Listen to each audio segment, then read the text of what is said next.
Hello from Swift's African Regional Conference in Accra, Ghana. I'm with Dr. Kasirim Nwuke from the United Nations Economic Commission for Africa. You look after innovation and technology. The banks are really facing a challenge at the moment, aren't they? Because they've got to face this new payments world.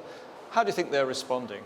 Banks on the continent responding as best they can to the new challenges. Given that the number of Africans with savings deposit accounts is going up, given that financial intermediation is increasing, given that there is significant financial deepening going on now, then one can overall say that the banks are responding well to the challenges raised by technology and also by new regulations. Part of your brief is also green development. Okay. Do you see the new technology as helping Africa with its green agenda to be more environmentally friendly? Yes, and also no. Yes, in the sense that we probably reduce our carbon footprint, and in the ways we end up reducing commute to the banks, to the extent that we use mobile banking and then also internet banking. And then also in terms of payments. And then so in many cases, you don't have to print lots of checkbooks or savings deposit books. Travel time to banks and financial institutions is decreasing. But the other part of it is that because a lot of that depends on electric energy and access to the internet. So we also are now using electricity much more than we probably would have done in the past. And then so that is increasing emissions. Until we're able to begin to deploy green technology such as solar, then if banks are able to do that and finance that too. Do you see banks looking at that, looking at solar as an option?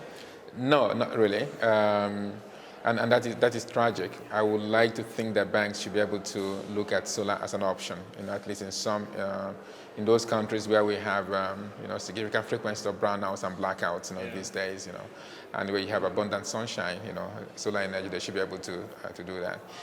It is possible that the upfront investment cost is very high, for some banks, especially the smaller banks, given their customer base, that it could raise the average cost of provision of financial services. That could be one of the reasons why they're not doing that. But I do think that in the long run, and given government incentives, that many banks will actually adopt green, solar technology for those services that are not energy critical, that wouldn't require them to use generators or to depend on the grid.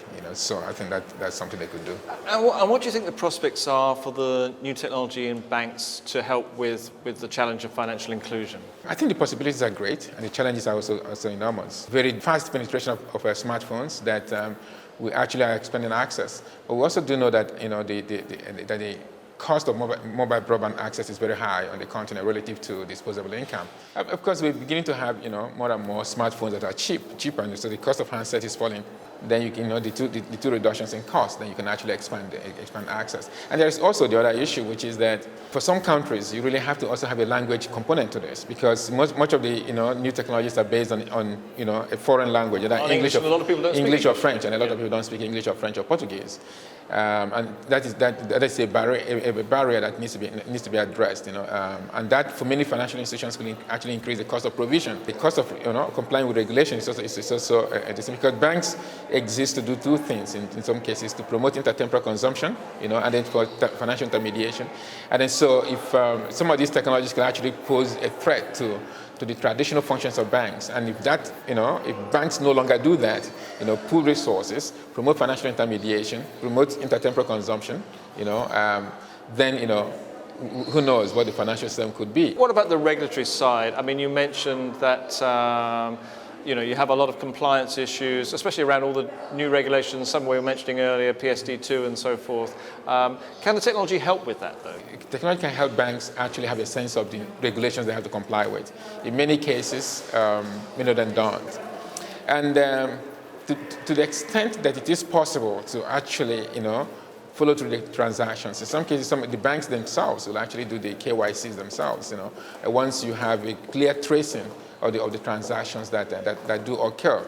It also enable banks to actually know who is transacting with them, because in some cases, the traditional banks don't quite know who is depositing the money and who's receiving it. So you have all these issues of money laundering and associated facts. So technology can help banks comply with lots of these regulations. Thank you very much. Let's leave it there. Yeah. Challenging times. Yeah, these are challenging times, yeah.